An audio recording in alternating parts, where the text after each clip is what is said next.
महामोर्चा, ये जो चार आप चेहरे देख रहे हैं, दिग्गजों के चेहरे, मुलायम सिंह यादव, नीतीश कुमार, देवेगौड़ा और लालू प्रसाद यादव, मिलकर मोर्चा बनाने की तैयारी है। सभी खास मेहमान हमारे साथ हैं। क्या ये मोर्चा टिकेगा या फिर उड़ेगा? ये सवाल हम इसलिए पूछ रहे हैं गौरव भाटिया जी और पप्पू यादव जी, क्योंकि परिवारवाद के खिलाफ भी 2014 का जनादेश था, लेकिन आप लोगों की पार्टियों में तो एक परिवार ने पूरी पार्टी को अपना निजी जागीर बना लिया है और उन्हीं के हाथ में पूरी कमान है। तो फिर गौरव भाटिया जी, आप कैसे विकल्प बने?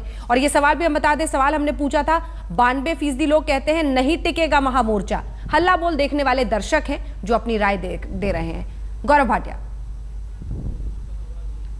अंजना जी, अभी मैं सुन रहा था, त्रिवेदी जी कह रहे थे कि दौर बदल गया था। हाँ। और भाजपा जो जनता पार्टी से हटी और इतनी बड़ी पार्टी बन गई, तो बहुत जब से लोकसभा चुनाव के परिणाम आए हैं, भाजपा के लोग भी इसी तरह के अहंकार की बात करते हैं और दौर बदलने में देर नहीं लगती। जो महत्वपूर्ण बात है आज की मीटिंग के बाद, एक परिवार, वो सबसे महत्वपूर्ण बात यह है, परिवार पे भी मैं आपको जवाब बहू, हाँ, भाई के बच्चे, परिवार। अंजना जी, हाँ, आप बोल लीजिए, आप अपनी बात पूरी कर लीजिए, फिर मैं जवाब देता हूं। सर, सवाल का जवाब नहीं दीजिएगा तो बोलना पड़ता है। हाँ, इसका जवाब स्पष्ट है कि आपने जितने भी लोगों के नाम लिए, लोकसभा चुनाव जीत के या विधानसभा चुनाव जीत के अगर आप राजनीति में आते हैं, तो उसमें आप कोई परिवारवाद का जो बात कह रहे हैं वो नहीं लगेगा, क्योंकि ये हक हर किसी को है, चाहे वो किसी राजनीतिक परिवार से भी हो, कि वो चुनाव लड़े, जनता के बीच में जाए और फैसला जनता करती है और उन्हें चुन के भेजती है। आपने लोकसभा में देखा कि अगर 5 सीटें आई थी तो एक नब्ज नहीं समझ रहे आप गौरव भाटिया, परिवार के लोग नब्ज नहीं समझ रहे आप गौरव भाटिया, देश के नब्ज को आप नहीं समझ रहे। मैं बिल्कुल समझ रहा हूँ। क्या समाजवाद यही है?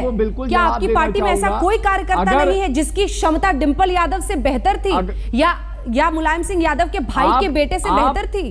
कैसी बात कर रहे हैं आप साहब? आपको मैं जवाब देता हूं। जब 226 सीटें मिली थी तो क्या परिवार के बाहर लोग जीत के नहीं आए थे? क्या जनता ने समाजवादी पार्टी को स्पष्ट बहुमत नहीं दिया विधानसभा में? आज की सबसे बड़ी जीत थी वो, और ये साफ दर्शाता है कि चाहे परिवार का सदस्य हो, चाहे वो पार्टी का सदस्य हो, अगर कोई कार्य करेगा तो जनता उसको चुन के भेजेगी। सुधांशु जी जवाब देना चाह रहे हैं आपकी बात करेंगे तो जनता आपके साथ वोट नहीं देगी। 226 के मत को तो जनता ने ही दिया था। सुधांशु जी, मैं गौरव भाटिया जी से सिर्फ एक प्रश्न पूछना चाहूंगा कि 38-39 वर्ष की आयु में अखिलेश यादव जी को किस योग्यता के आधार पर मुख्यमंत्री बनाया गया था कि आजम खां से लेकर शिवपाल यादव से लेके अन्य जितने भी दिग्गज मंत्री जो 3-3, 4-4, 5-5 बार कैबिनेट मिनिस्टर रह चुके थे, वो मुख्यमंत्री बनने लायक नहीं थे, अखिलेश यादव जी बनने लायक थे। ठीक ये वही बात है कि 40 साल के राहुल गांधी संसद में एक बार भी न बोलकर, एक बार भी कोई चीज परफॉर्म न करके कांग्रेस के नेता बनने के लायक थे। ये शुद्ध और शुद्ध परिवारवाद है जिसमें योग्यता, प्रतिभा, क्षमता, प्रदर्शन का कोई स्थान। ठीक है, जवाब गौरव भाटिया जी जल्दी से।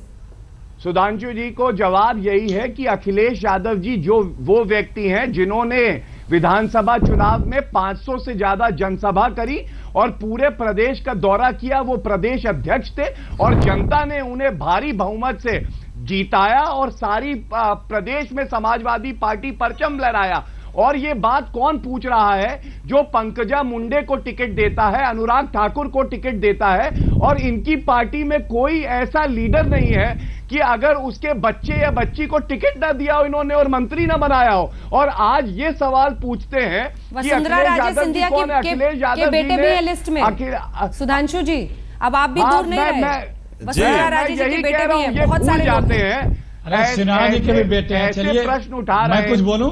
बिल्कुल, एक सेकंड सुधांशु जी जल्दी से बोलने, मैं जवाब दे दूं। गौरव भाटिया जी ने जो बोला था ना, इसमें उसका उत्तर स्वयं निहित है, किसी व्यक्ति को केवल इस आधार के ऊपर नहीं रोका जा सकता कि आप अमुक व्यक्ति के बेटे हैं, मगर अंतर है किसी को विधायक, सांसद या मंत्री बनाना और पूरी की पूरी पार्टी की विरासत एक दूसरे को ट्रांसफर कर देना। विराट समाजवादी आंदोलन राम मनोहर लोहिया जनेश्वर मिश्रा से चलता हुआ आज एक पारिवारिक जागीर में बदल गया।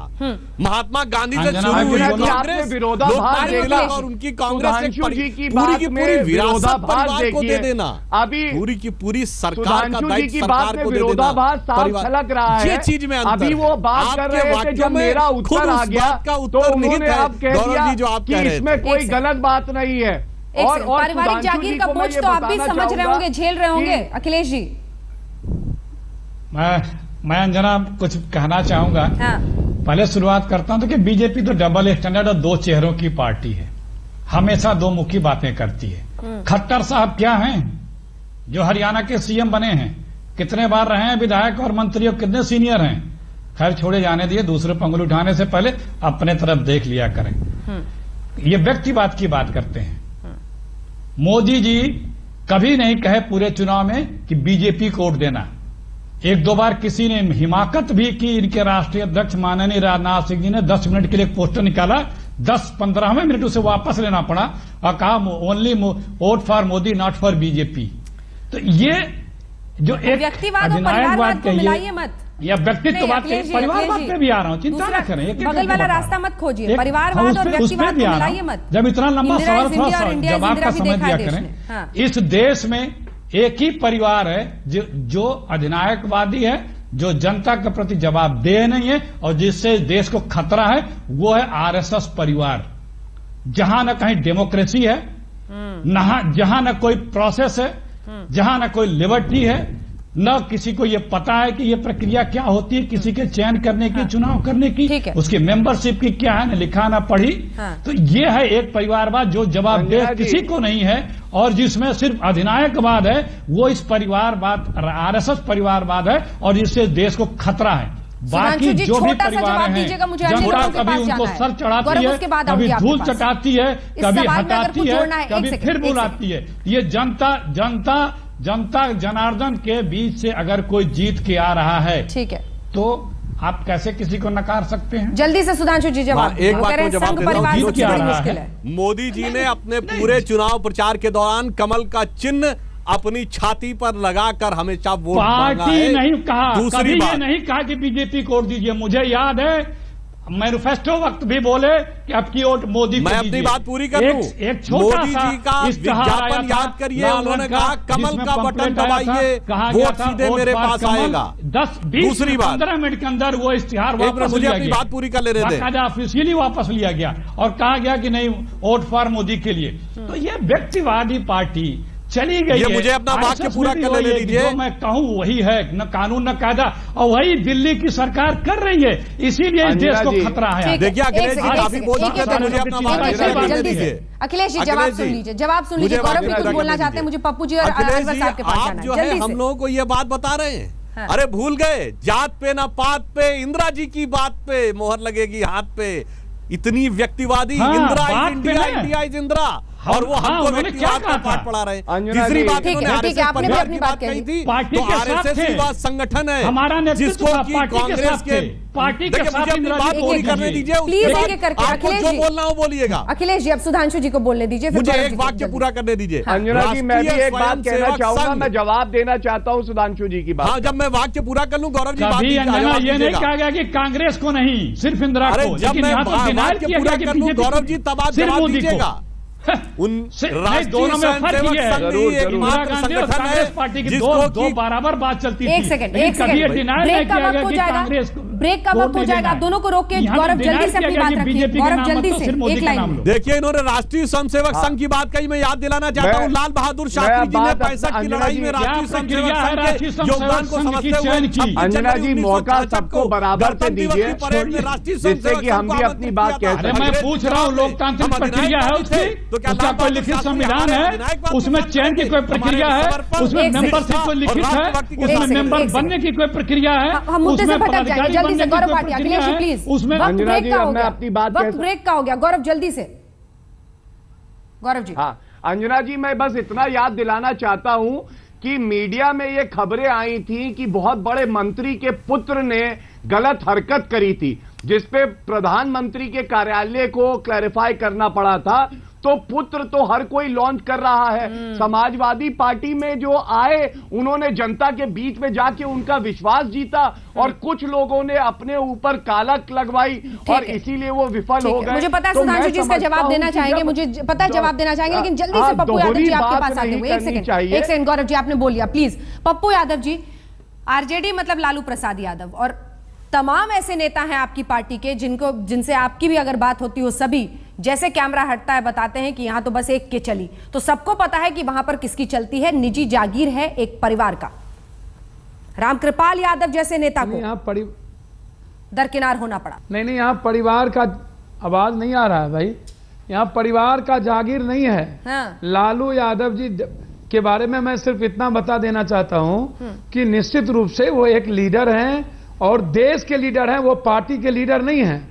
गरीबों की आवाज बन करके वो लीडर इस देश का नेतृत्व किया है, इसलिए उनको पार्टी के लीडरशिप से मत जोड़िए। जहां तक परिवार का सवाल है, सवाल ही नहीं उठता कि परिवार का कोई इंटरफेरेंस उनका दल में क्या है। फिर आगे की तैयारी बेटी के जरिए फिर क्या है, यही वो सवाल है जो शायद देश पूछ रहा था और इसीलिए इस तरह का जनादेश आया है। अली अनवर साहब, माफी के साथ मैं इस सेगमेंट में आपके पास आ नहीं पाई, छोटे से ब्रेक के लिए रुक रही हूं, लेकिन वापस लौटूंगी तो बहुत सारे सवाल हैं। और वो सवाल ये भी है कि उड़ेगा इसलिए कहा जाता है क्योंकि संविधान ना बदलना पड़ जाए, जितनी पार्टियां उतने प्रधानमंत्री की परिस्थिति ना बन जाए, क्योंकि सबकी महत्वाकांक्षा है। अली अनवर साहब, चूंकि विकल्प की बात हो रही है तो मैं वापस मुख्य मुद्दा पर आकर ये सवाल आपसे पूछना चाहती हूँ कि ये गठबंधन जो कुछ पार्टियों का जिक्र आप लोग कर रहे हैं, ये सवाल हमने जनता से पूछा है। अब 91% लोग ये मानते हैं कि नहीं टिकेगा ये महामोर्चा।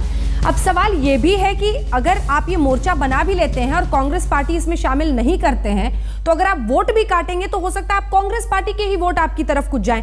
तो कुल मिलाकर नरेंद्र मोदी को अगर हराना है तो फिर ये विकल्प कितना सही रहेगा वोटों के नजरिए से अगर हम देखें तो?